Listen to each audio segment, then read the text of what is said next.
It's well known that cigarettes are not healthy for anyone. They can cause problems in the lungs, but the lungs is not the only part of the body that they harm. And the person smoking is also not the only person affected. Cigarette smoking is the most important preventable cause of preventable death in the United States. It accounts for more than 440,000 of the 2.4 million deaths each year.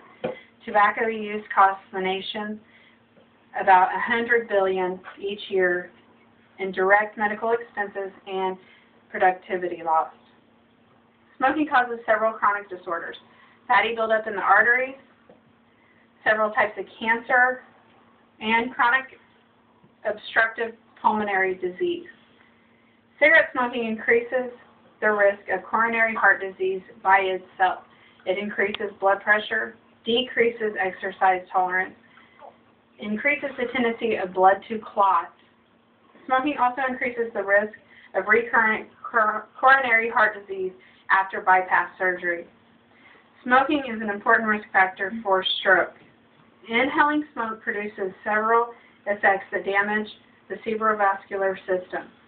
Women that take birth control and smoke are also at a greater risk of having stroke.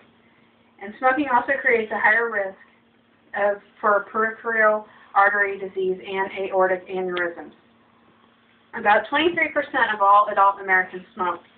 A greater amount of women than men, or men than women. 28.1% of men smoke and 23.5% of women. 27% of young adults ages 18 to 24 are current smokers. Smokers are at a greater risk than non-smokers. Smokers are 14 times greater risk of dying from cancer of the lung, mouth, or throat. They have a 4 times greater risk of dying from cancer of the esophagus, 2 times greater risk of dying from a heart attack, and 2 times greater risk of dying from cancer of the bladder. Smoking causes many types of respiratory illness and cancer. It causes bronchitis, emphysema, and pneumonia. It also causes lung cancer, cancer of the lip or mouth, esophagus, pancreas, kidney, the urinary bladder, and the cervix. Secondhand smoke accounts for many problems similar to that of smokers. An estimated 46,000 deaths from heart disease in non-smokers that live with smokers. About 3,400 lung cancer deaths in non-smokers. 50,000 to 300,000 lung infections in children under the age of 18 months. More than 750,000 middle ear infections in children.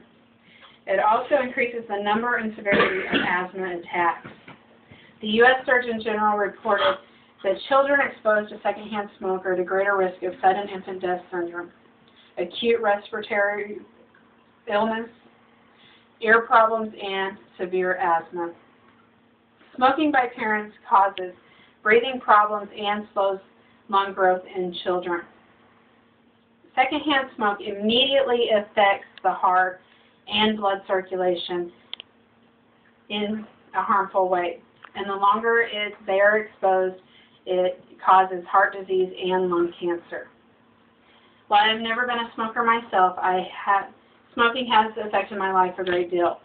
My grandmother had a year-long battle with lung cancer, which she lost at the age of 60. The same week she passed, my husband had a stroke at the age of 22. A stroke at 22 in a normally healthy person is very strange. After numerous tests and no solid answers, the only thing the doctors could point out was the fact that he smoked. Luckily, he walked away with no permanent problems and has been smoke-free for 7 years. I would like everyone to realize the harms that smoking causes, not only to yourself, but the people around you.